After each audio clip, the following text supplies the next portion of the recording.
IPL-ൽ Chennai super കിങ്സിന്റെ കുപ്പായം ചേരില്ലെന്ന് വിമർശിച്ചവരുടെ വായടപ്പിച്ചുകൊണ്ട് കിടിലൻ സെഞ്ചുറിയുമായി തിരിച്ചുവരവ് അറിയിച്ചിരിക്കുകയാണ് മലയാളി സൂപ്പർ താരം സഞ്ജു സാംസൺ. ഡൽഹിയുമായിട്ടുള്ള മത്സരത്തിൽ 52 ബോളിലായിരുന്നു അദ്ദേഹം സെഞ്ചുറി കരസ്ഥമാക്കിയിരിക്കുന്നത്. ഇതിൽ നോക്കുകയാണെന്ന് പറഞ്ഞാൽ 14 ഫോറും 3 സിക്സറുകളും ഇതിൽ ഉൾപ്പെടുന്നുണ്ട് എന്നുള്ളതാണ്. മൊത്തം കളി അവസാനിക്കുന്ന സമയത്ത് 115 റൺസാണ് അദ്ദേഹം അടിച്ചു കൂട്ടിയത്. 56 ബോളിൽ വേണ്ടി വന്ന് ഈ ഒരു 115 റൺസ് അടിച്ചു കൂട്ടേണ്ട.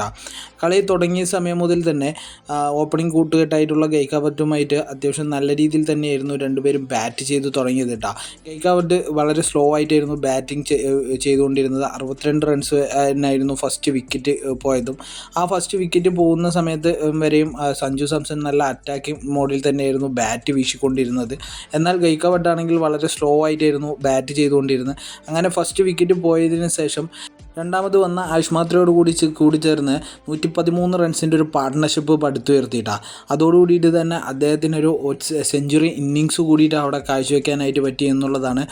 കഴിഞ്ഞ 3 കളികളിലും 2 അക്കം കിടക്കാതെയായിരുന്നു സഞ്ജു സാംസൺ ഔട്ടായിട്ടുണ്ടായിരുന്നത്. അതോടുകൂടിയിട്ട് ഒരുപാട് വിമർശനങ്ങൾ വന്നിട്ടുണ്ടായിരുന്നു. രാജസ്ഥാനിൽ നിന്ന് ചെന്നൈയിലേക്ക് വന്നതോടുകൂടിയിട്ട് അദ്ദേഹത്തിൻ്റെ കളികളെല്ലാം നഷ്ടപ്പെട്ടു എന്നുള്ള ചർച്ചകൾ വന്നിട്ടുണ്ടായിരുന്നു. അതിനുശേഷം ഈ ഒരു ഫോമിലേക്ക് എത്താൻ വേണ്ടിയിട്ട് പല രീതിയിലുള്ള തയ്യാറെടുപ്പുകൾ അദ്ദേഹം എടുത്തു എന്നുള്ളതാണ് ഇതിൻ്റെ മെയിൻ റീസൺ.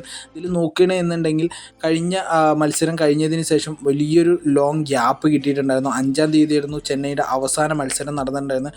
അതിനുശേഷം ഈ ഒരു 11-ാം തീയതി വരെയുള്ള ഇത്രയും ലോങ് ഗ്യാപ്പ് കിട്ടിയപ്പോൾ അദ്ദേഹത്തിൻ്റെ വീട്ടിലൊക്കെ പോയിട്ട് വീട്ടുകാരോട് കൂടിയിട്ട് സമയം സ്പെൻഡ് ചെയ്തതൊക്കെ ഈ ഒരു ഫോം തിരിച്ചു കൊണ്ടുവന്നതിന് കാരണമായി എന്നുള്ള ഇതെല്ലാം ചൂണ്ടിക്കാട്ടുന്നുണ്ട് അതുമാത്രമല്ല ഈ ഒരു ഇന്നിങ്സിലേക്ക് വരുന്ന സമയത്ത് അദ്ദേഹത്തിൻ്റെ IPL കരിയറിലെ തന്നെ 4ാമത്തെ സെഞ്ചുറിയാണ് ഇതിൽ നോക്കുകയാണെന്ന് പറഞ്ഞു കഴിഞ്ഞാൽ ഏറ്റവും വേഗതയേറിയ സെഞ്ചുറി കൂടിയാണ് ഇന്ന് പിറന്ന സെഞ്ചുറി എന്ന് പറഞ്ഞു കഴിഞ്ഞാൽ. അദ്ദേഹത്തിൻ്റെ ഇതിന് മുൻപുള്ള സെഞ്ചുറിൻ്റെ ഇതിൽ നോക്കുകയാണെന്ന് പറഞ്ഞാൽ 55 ബോളിലായിരുന്നു സെഞ്ചുറി ഏറ്റവും ഫാസ്റ്റസ്റ്റ് അടിച്ചിട്ടുണ്ടായിരുന്നത്.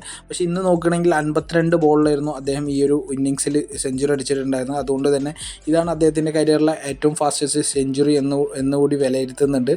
അതുമാത്രമല്ല ഇത്രയും നല്ലൊരു ഇന്നിങ്സ് കാഴ്ചവെച്ചത് കൊണ്ട് തന്നെ വലിയൊരു സ്കോർ പടുത്തുയർത്താൻ ഇവിടെ സാധിച്ചു എന്നുള്ളതാണ് സഞ്ജു സാംസൻ്റെ ഈ ഒരു ഇന്നിങ്സിൻ്റെ ഒരു പ്രത്യേകത